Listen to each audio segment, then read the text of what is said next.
Good morning, YouTubers. Welcome to Morning Coffee with Mike. Thanks for the coffee, folks. Really appreciate it. My supporters on Patreon. Woo! All right, guys, what is happening? There's actually a lot happening, guys. I don't know if anyone caught the debates last night, the Great Canadian Debates, and I was pretty upset that they didn't cover any of the topics of importance that actually all they're talking about is giving more money to Canadians, and the only guy, Bernier, was the guy that basically was saying, Maxime Bernier was the only guy that was making any sense, saying, we need to get the budget under control. We need to stop foreign aid. We need to stop all that. There's no way. Canadians themselves need aid, because one thing they didn't tackle, which really hurt, like it really took me back, was the homeless crisis. The 10 cities all over town. They never covered any of that. They never discussed any of that. They never talked about the amount of Canadians that are homeless. And they never discussed about Canadian retirees who are going into retirement and having to leave work because they're frail and old and they've been working till their 70s and 80s, and now not being able to basically afford to live. So what's gonna afford to live, because they're going into retirement with abundance amount of debt. This is super scary Terry. So what else? Homelessness wasn't addressed. Then they talked about paying back student loans a bit faster. That's not going to work. They keep deflating our currency, so you're just going to be paying more and more back for your student loans, and it's going to feel like it, because I spoke to somebody who took student loans out in the mid-90s and still paying them today. There's no end in sight, he said. So he's doubled up on his payments in the last year, and it's still not really happening anything. So, okay, let's figure this out. They didn't talk about that. They didn't talk about the homeless issue. They spoke about once the government started regulating student loans, that's the mistake that they made. Back in the day, in the 50s and 60s and 70s and up to the early 80s, student loan tuition per semester was about $180. Tuition from like the 1960s up until the 1980s only was going up like $8 to $9 a semester, until the government jumped in and said nobody left behind.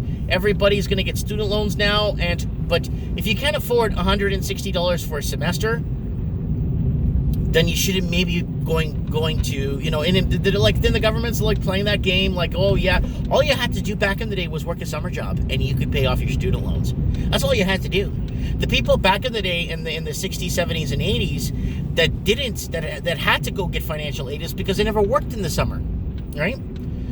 So now government regulated student loans, and that's when the whole thing took off, and a semester you're looking at $4,000 to $5,000, and things got out of control. That's another one. So that right there, just see how the deregulation. Now we got that guy, the Singh guy, that wants to go ahead and start federalizing the friggin'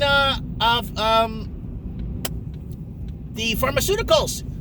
Oh, are you out of your mind? They federalized the car insurance here in BC. It's an absolute disaster. They can't get their budget to work. They're charging us through the nose. My car insurance doubled, and I have no accidents or nothing, and I'm in a small town, and my insurance doubled. It literally doubled. And what are people to do? I just went grocery shopping for the store. Just went to buy some groceries. Guess what? Everything's expensive. It's like $5.60 for a can of tuna, $6 for a bottle, $7 for a bottle of ketchup, $8 for a bottle of mayonnaise. Yeah, people are gonna really start hitting the skids when these things are not addressed and put into forthcoming. Okay, what were they talking about? A majority of the discussion that they had was pipeline and a little bit of Aboriginal rights, and a lot about a climate change and pipeline. And that's it. Nothing to actually, nothing was announced about affordability. Nothing was announced about stagnant wages. They talked about housing, but they didn't address it properly. The problem with the housing is people, average wage earners, not minimum wage, okay? Average wage earners. Average wage earners cannot get into the market anymore. Average wage earners are having a tough time getting anything done. Average wage earners are borrowing from their home equities, if they bought at the right time though, to eat. And refinancing and paying off their credit cards with their home equity and then reusing their credit cards back. That's what average wage earners are doing. Okay, now, even people with wealth are not jumping into this housing market because they know it's a huge mistake. We're losing doctors, we're losing professionals, we're losing people that actually make a difference to the country, that actually help the public sector that we pay for. You know, my mom is having a tough time finding a local doctor here in this small town. Even though the population of the small town is increasing, the doctors are leaving. Why? Because they rather go to Sarasota, Florida and buy a 4-bedroom house for 150 grand. That's smart. That's the way you do it, right? Postal workers can't do that. They just go on strike during Christmas to piss everybody off to get wage increases. So what's going on, guys? Well, they didn't discuss homeless and poverty issues in Canada, which is a huge, huge problem. Because if you get those people working or back on track, let's say back on track, okay? Another thing they didn't discuss was the money laundering. That was a stab in the heart. What about the money laundering? The $200 billion of Chinese illegal money that was laundered through real estate, the shadow flipping. They never discussed that. That never came up. They never discussed the opioid crisis. They're not talking about things that actually help the day-to-day Canadian proper. Okay, the Canadian proper that came to Canada, I'm from Portugal. I'm a Portuguese, okay? I'm a Portuguese, and I came here, you know, a family came here to make a difference, and we did our best. You know, my dad, God rest his soul, passed away 2 months ago, worked himself to the bone, basically, to death, to give us what we have today, right? Because he bought at the right time, of course. He paid his house off in 6 years. The interest rate was 13%. Was it 13% he told? 13.5% was his interest rate he was paying back in the 80s, in the early 80s. And he paid off his house, working himself and my mom working herself. Basically getting us on track, you know. And it's really sad to see, you know, really sad to see where things are headed when it comes to these politicians taking the stage and actually standing up for Canadians. They're not. None of these people, the only guy that did was Maxime Bernier, wants to control immigrations. No one's talking about the amount of the new visa offices they opened to fast-track Chinese investors. 500,000 Chinese investors per year. I just read an article, like pretty much there's hundreds of thousands, if not 1.5 million empty homes across Canada. And they're livable homes inside districts or inside cities or inside condo complexes or inside cul-de-sacs. These people are struggling to find places in those areas because they can't afford to live. So I don't understand what's happening. I don't understand why they're doing this. I don't understand why no one's really standing up for the Canadian proper. The Canadians, I guess the Canadian proper came here, built the infrastructure, and now they're pretty much getting thrown out. A lot of the Portuguese were deported in 2006, 7, and 8. There was a mass purging of Portuguese families in Ontario. Canada just deported them all, tens of thousands of them. And a lot of them own their homes free and clear for 20, 30 years. And a lot of kids that were never been to Portugal were sent back with their families.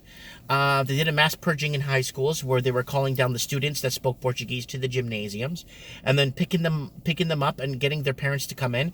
If they didn't have the paperwork, guess what? They get put on a plane right then and there.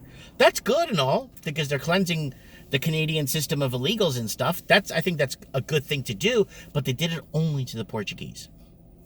And that shows how immigration inequality works, right? How immigration inequality is basically frontline now, right? So that's a very interesting thing, you know? So that's why I'm very vocal about this, about all these people coming in, but who's actually coming in to actually work the country like the Portuguese did? Who's coming in and actually making a difference like the Portuguese? The Italians did. I'm not going to say the Italians, the Greeks, right? They came in and really worked it. Right?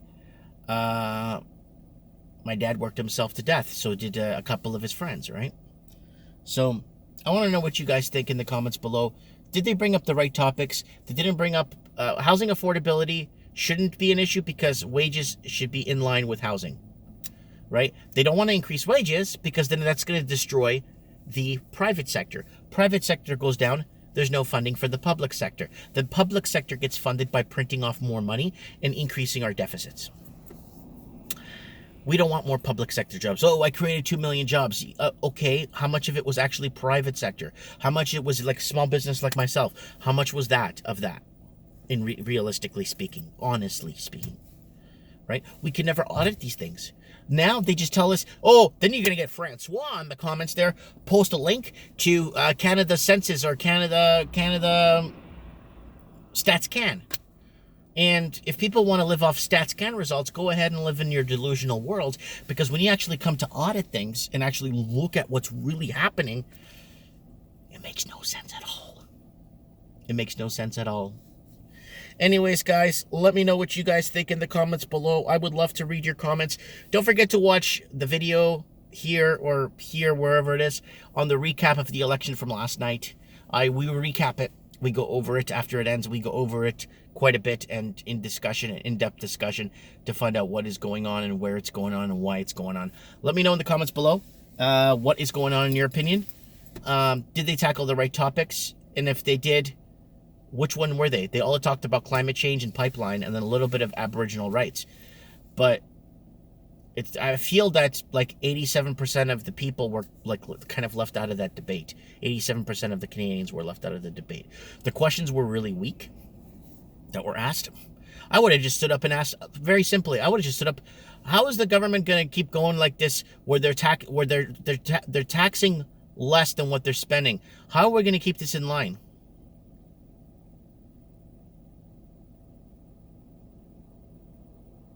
Let me know. Comment below.